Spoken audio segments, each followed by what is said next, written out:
My dear students, আজকে আমরা আলোচনা করব যে অ্যাসিস্ট্যান্ট প্রফেসর হতে ঠিক পার্টিকুলারলি কী ধরনের যোগ্যতার প্রয়োজন হয়।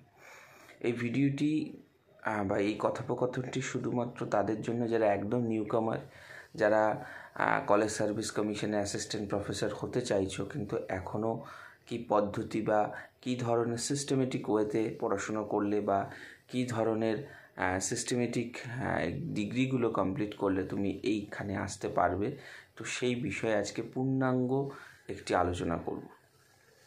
দেখো, প্রথম কথা হচ্ছে গ্র্যাজুয়েশনের পর কিছু সংখ্যক স্টুডেন্ট মাস্টার্সে আসে এবং কিছু সংখ্যক স্টুডেন্ট ব্যাংকিং সেক্টর হোক বা কম্পিটিটিভ এক্সামসের জন্যই প্রিপারেশন নেয় এবং অন্যান্য ডিফেন্সে তারা সমস্ত রকমভাবে চেষ্টা করে। এবার যারা মাস্টার্সে আসার পর মাস্টার কমপ্লিট হতে গেলে মিনিমাম 55% মার্কস প্রয়োজন ফর কোয়ালিফাই দ্য নেট এক্সামিনেশনে বসার। ওকে, এবার নেট এবং সেট আমাদের অল ইন্ডিয়া বেসিসে একটি পরীক্ষা হয়, that is national eligibility test, অর্থাৎ যাকে আমরা নেট বলে থাকি। তো নেট এক্সামিনেশন তুমি যদি ক্র্যাক করো বা অথবা সেট এক্সামিনেশন অর্থাৎ স্টেট এলিজিবিলিটি টেস্ট, এই দুটোর পার্থক্যটাও আমি আলোচনা করছি। কেউ যদি নেট পাস করে থাকে তাহলে এক্ষেত্রে দুটো ভাগ আছে, এক হচ্ছে নেট উইথ জেআরএফ এবং নর্মাল নেট, মানে নেট পাস করেছে কিন্তু জেআরএফ পায়নি, অর্থাৎ পিএইচডি করতে গেলে যে স্কলারশিপের যে টাকাটা আসে প্রতি মাসে সেই টাকাটা কিন্তু সে পেল না।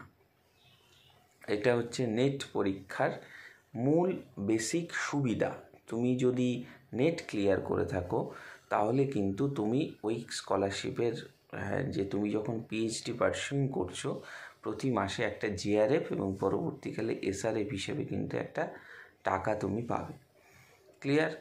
এবার দ্বিতীয় হচ্ছে সেট পরীক্ষা। সেট পরীক্ষার যে বিষয়টি রয়েছে সেই বিষয়টি হচ্ছে সেট পরীক্ষার মধ্য দিয়ে তুমি যদি আসো এবং তুমি যদি সেই সেট পরীক্ষাটাকে কন্ডাক্ট করে পাশ করো, তুমি কলেজ সার্ভিস এবং সমস্ত ধরনের পরীক্ষার জন্য এলিজিবল হলে। ক্লিয়ার? কিন্তু এক্ষেত্রে কিন্তু তুমি কোনো জেআরএফ বা এইরকম কিছু সুযোগ সুবিধা কিন্তু পাচ্ছ না। এবার নেট পরীক্ষায় যেটা অ্যাডভান্টেজ, যে নেট উইথ জেআরএফ থাকলে অর্থাৎ র্যাঙ্কিং, কিছু সংখ্যক ছেলে মেয়েকে যেহেতু ইউজিসি একটা মান্থলি টাকা যেহেতু স্পন্সর করে থাকে, সেই জন্য এই পরীক্ষার মাধ্যমে তুমি যদি পিএইচডিটাকে কমপ্লিট করতে পারো তাহলে কিন্তু তুমি সেই যে হায়ার স্টাডিজ করতে তোমার কিন্তু ভীষণ বেনিফিট হবে। এবং অল ইন্ডিয়া বেসিসে নেট পরীক্ষায় তুমি ক্লিয়ার করলে যে কোনো ইউনিভার্সিটি হোক বা যে কোনো ধরনের জায়গায় কিন্তু তুমি পরীক্ষা দিয়ে সেই জায়গাটা কিন্তু এক্সামিনেশন ক্র্যাক করে কিন্তু সামনের দিকে কিন্তু এগিয়ে যেতে পারবে। এবং ইউনিভার্সিটিতে কোনো ধরনের ইন্টারভিউ হলেও কিন্তু সেটা দিতে পারবে। আর সেট হলে তুমি রাজ্যের মধ্যে যে কোনো জায়গায় তুমি কিন্তু ইন্টারভিউতে বসার কিন্তু সুযোগ পাচ্ছ। তো এই হচ্ছে মূল নেট এবং সেট পরীক্ষা এবং তার ডিফারেন্স। এবার দেখো, নেট এবং সেট পরীক্ষার মধ্য দিয়ে তুমি যদি আসতে চাও তাহলে তোমাকে এটাকে কোয়ালিফাই করে, অর্থাৎ পরীক্ষায় এই এক্সামিনেশন যেগুলোতে কিন্তু পাশ করে তোমায় কিন্তু আসতে হবে। ওকে, এবার আর যে জিনিসটা মূল বিবেচ্য বিষয় বা যে কথাটা মূল বলার, প্রথম কথা হচ্ছে নেট পরীক্ষা এবং সেট পরীক্ষা দিয়ে যখন তুমি আসছো তখন কিন্তু তোমার যে স্ট্র্যাটেজি বা যে মূল তোমার ওয়ে আউটটা থাকবে সেটা হচ্ছে খুব ভালো করে পড়াশুনো করে কিন্তু এগিয়ে আসা।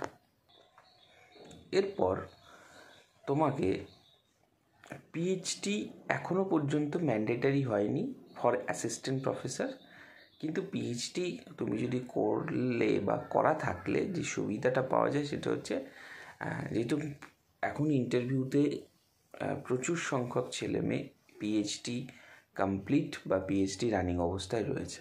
এবার তুমি একটা নিজে থেকে চিন্তা করো, অ্যাজ এ ইন্টারভিউয়ার বা তুমি যদি কাউকে ইন্টারভিউতে নিতে, তাহলে যে ছেলেটি পিএইচডি করে সে তো একটা নন পিএইচডি ক্যান্ডিডেট থেকে বেশি কোয়ালিফাইড, তাহলে তার প্রেফারেন্সটা কিন্তু বেড়ে যায়।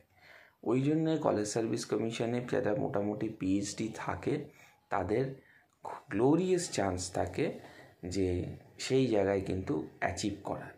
তো এই হচ্ছে মূল বা ফান্ডামেন্টাল বেসিক ডিফারেন্সেস, যার মধ্য দিয়ে এই ডিগ্রিগুলো তুমি যদি ধীরে ধীরে ধাপে ধাপে কমপ্লিট করে থাকো তাহলে কিন্তু তুমি এর যে সিস্টেমেটিক ওয়েতে পড়াশুনো করার ক্ষেত্রে তুমি কিন্তু কলেজ সার্ভিস কমিশনে অ্যাসিস্ট্যান্ট প্রফেসর হওয়ার যে সুযোগ এবং সুবিধা সেগুলো কিন্তু পাবে। তো মোর অর লেস এই হলো বিষয়। কিভাবে করবে, কেমনভাবে করবে, আমি এর উপর প্রচুর কথোপকথন করেছি। সেইগুলো দেখলেও অনেকটাই তোমার সুযোগ সুবিধা বৃদ্ধি পাবে এবং একটা ওয়ে আউট পাবে